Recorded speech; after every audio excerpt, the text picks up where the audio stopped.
আসসালামু আলাইকুম guys, welcome to my page Noakhaila lifestyle. তো আজকে আমি আপনাদেরকে দেখাবো ছোট চিংড়ি মাছ ভুনা রেসিপি। তো চলুন বেশি কথা না বাড়িয়ে সরাসরি রেসিপিতে ফেরা যাক। তো আমরা ফার্স্টে নিয়ে নেব তেলে কড়াই, তাতে তেল দিয়ে চিংড়ি মাছগুলো দিয়ে লবণ দিয়ে ভালোভাবে আমরা এটাকে ভেজে নেব। যখন এটা একটু লাল লাল হয়ে আসবে তখন এগুলো আমরা উঠিয়ে নেব। তো উঠিয়ে নেওয়ার পর ওই তেলে আমরা দিয়ে দিব পেঁয়াজ কুচি দেওয়ার পর আমরা দিয়ে দিব মরিচ কুচি। তো মরিচ কুচি দেওয়ার পর এটা আমরা একটু ভালোভাবে ভেজে নেব। তো ভাজার পর এই যে দেখছেন আমাদের ভাজতেছে।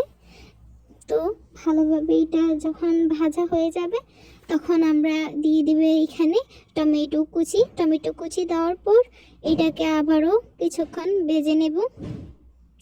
তো যখন টমেটোটা হালকা ভেজে নেব তারপর আমরা দিয়ে দিব আদা বাটা, রসুন বাটা। তারপর আদা বাটা আর রসুন বাটা দেওয়ার পর একটু আবারও ভেজে নেবেন।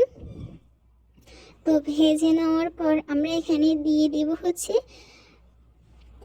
গরম মশলা দেওয়ার পর আমরা এখানে দিয়ে দিব হলুদের গুঁড়া দেওয়ার পর আমরা এখানে দিব মরিচ গুঁড়া দেওয়ার পর হালকা একটু পানি দিয়ে এটাকে কিছুক্ষণ কষাবেন আপনারা। তো এই যে দেখছেন পানি দেওয়া হচ্ছে, এই যে পানি দিয়ে একটা ঢাকনা দিয়ে ভালোভাবে এটাকে কষিয়ে নেবেন। তো কষিয়ে নেওয়ার পর যখন দেখবেন তেল ছেড়ে আসছে তখন এখানে আপনারা চিংড়ি মাছ ভাজাগুলো দিয়ে দিবেন। দিয়ে তারপর এই মশলার সাথে চিংড়ি মাছ ভাজাগুলোকে ভালোভাবে কষিয়ে নেবেন। কষিয়ে নেওয়ার পর আপনারা এখানে দিয়ে দিবেন এই যে পানি অ্যাড করবেন। আপনারা এখানে পানি অ্যাড করার পর আপনারা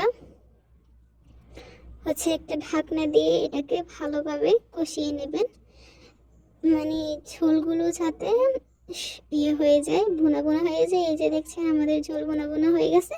তো এখন আমরা ধনিয়া পাতা কুচি দিয়ে এটাকে ঢাকনা দিয়ে রেখে দেব।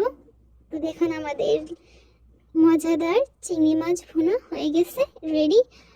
তো যারা আমাদের পেজে ফলো দেননি, ফলো দিয়ে আমাদের পাশে থাকুন এবং লাইক, কমেন্ট এন্ড শেয়ার করবেন। আল্লাহ হাফিজ।